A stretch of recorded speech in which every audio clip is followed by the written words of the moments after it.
बिस्मिल्लाहिर्रहमानिर्रहीम।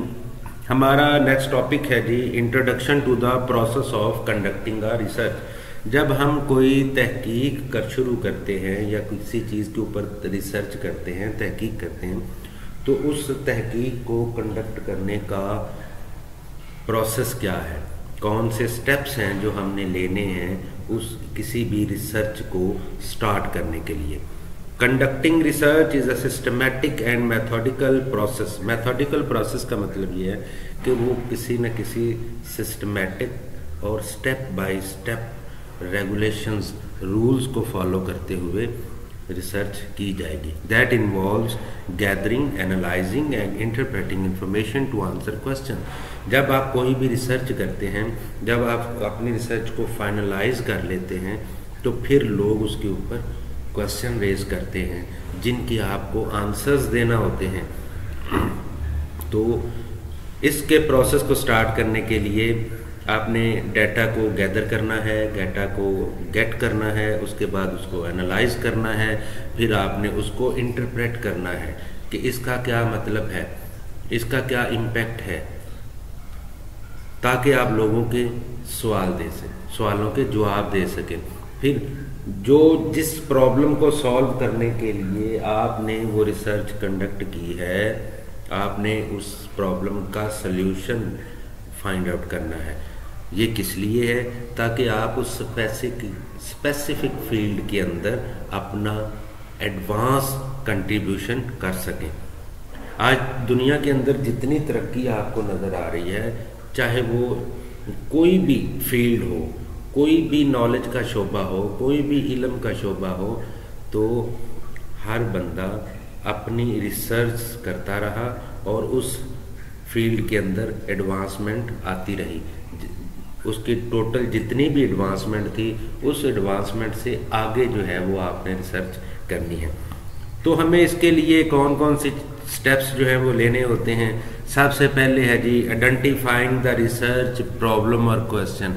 सबसे पहले तो आपने एक फील्ड ऑफ रिसर्च डिफाइन करनी है कि मैंने रिसर्च करनी क्या है, प्रॉब्लम क्या है, और ये रिसर्च जो मैंने करनी है इसके लिए मैं कौन कौन से, क्योंकि research basically asking the questions होते हैं। लोगों से आपने सवालात पूछने हैं, आपने कुछ सवालों के जवाब ढूंढने हैं। तो इसलिए सबसे पहले आपने अपने रिसर्च प्रॉब्लम को आइडेंटिफाई करना है। Literature review. जब आप अपने लिए रिसर्च का एक टॉपिक मुंतखब कर लेते हैं, तो उसके बाद आपने उसका लिटरेचर रिव्यू करना है कि इस टॉपिक के ऊपर इससे पहले कितनी रिसर्च हो चुकी है, कहाँ तक रिसर्च हो चुकी है, और जो रिसर्च हुई है उसके अंदर कितना गैप है, कोई उसके अंदर लूप होल्स हैं, क्या उसके अंदर कोई ऐसी चीज़ मौजूद है कि उसमें मज़ीद जो है वो रिसर्च की जा सकती हो। तो आपने अपनी रिसर्च को स्टार्ट करने से पहले उसका लिटरेचर रिव्यू लाजमी करना है कि दुनिया में इससे पहले इस टॉपिक पर कितना काम हो चुका है। फिर है जी डिफाइनिंग ऑब्जेक्ट्स एंड हाइपोथेसिस।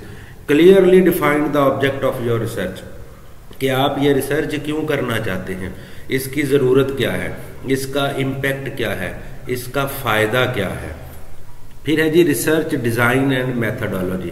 फिर आपने अपनी रिसर्च के लिए अपना वो स्ट्रक्चर डिफाइन या डिज़ाइन करना है, वो मेथड सेलेक्ट करना है कि आप अपनी रिसर्च किस मेथड के मुताबिक करेंगे। Decide on research approach. Qualitative research होगी, क्वांटिटेटिव रिसर्च होगी, या मिक्स्ड मेथड, यानी उसमें क्वालिटेटिव भी होगा और क्वांटिटेटिव भी होगा। तो आपने कौन सी मेथडोलॉजी जो है वो अडॉप्ट करनी है। फिर है जी data collection. Collect data using the chosen method.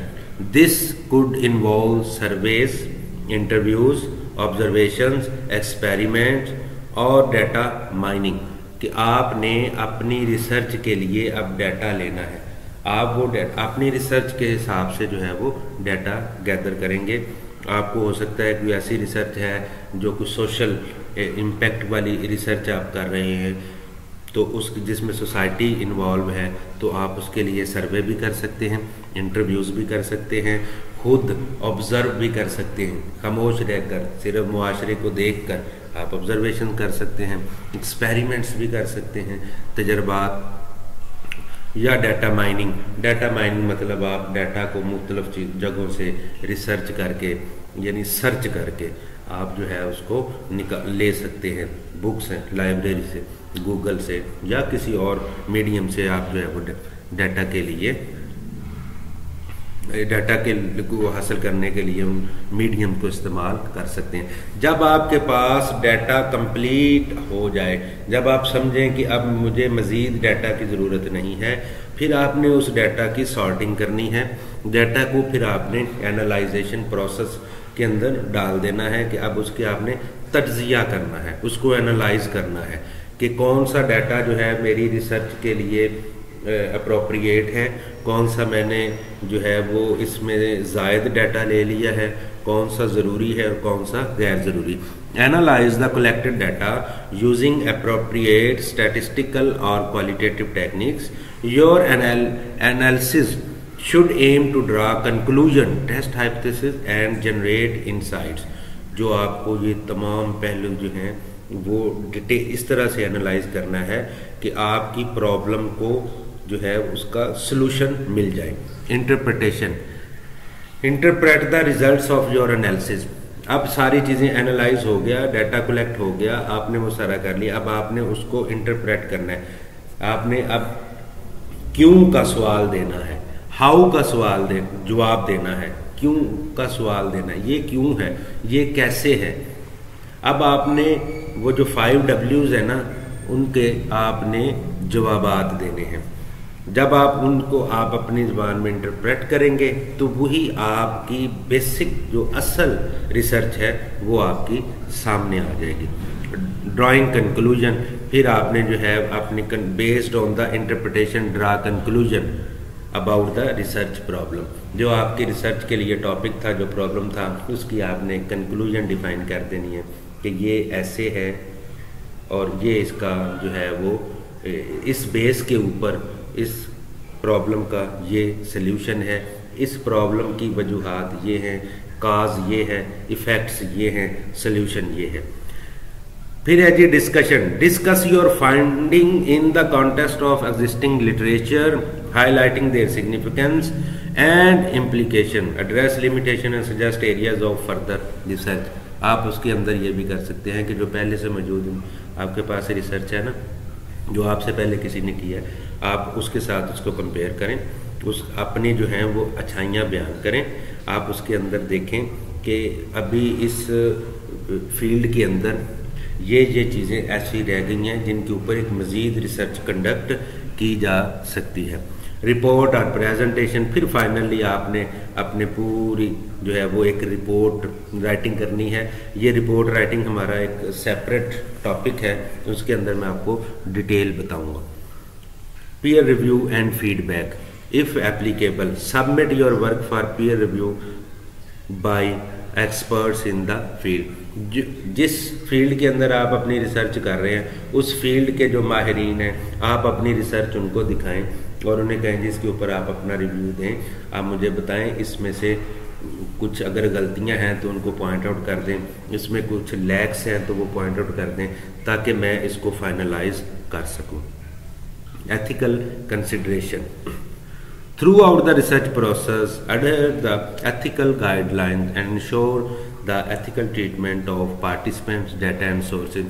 ethical considerations ये है कि आप जिससे डाटा हासिल कर रहे हैं, अगर सर्वे कंडक्ट कर रहे हैं, अगर इंटरव्यूज़ कर रहे हैं, तो आप अगर वो कहें या आपकी रिसर्च इस तरह की है, टॉपिक इस तरह से है कि आप उनमें लोगों के नाम जो हैं वो अगर सिक्योर नहीं है तो फिर आप एथिकल जो है वो वायलेशन कर रहे हैं। तो इसमें ज़्यादातर यही होता है कि बाज़ रिसर्च के अंदर हमने जिनके इंटरव्यूज़ या सर्वेस किए होते हैं उनके नाम शो नहीं करने होते।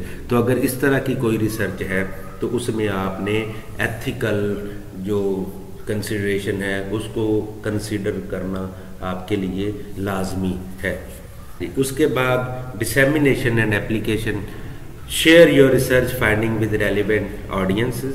जिनके लिए जिसके लिए आपने रिसर्च कंडक्ट की है, फिर आप अपनी वो रिसर्च उनके लिए पब्लिश कर दें।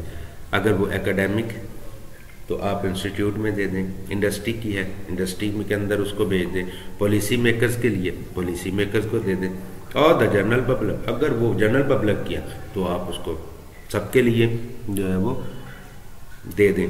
Seek opportunities to apply your research to real world problem. उन तमाम अपॉर्चुनिटीज़ को देखें जहां पर आपकी रिसर्च किन को बेनिफिट दे सकती है, आप उसकी एप्लीकेशन ज़रूर करवाएं। क्योंकि हमारा मुआशरा कुछ इस तरह से है कि आप अपनी रिसर्च अपनी फाइंडिंग्स को आपने खुद जाकर बताना है कि इसकी एप्लीकेशन क्या है। अगर आप इस तरह से करेंगे तो आपको क्या फ़ायदा होगा। ओके, थैंक यू, अल्लाह हाफिज़।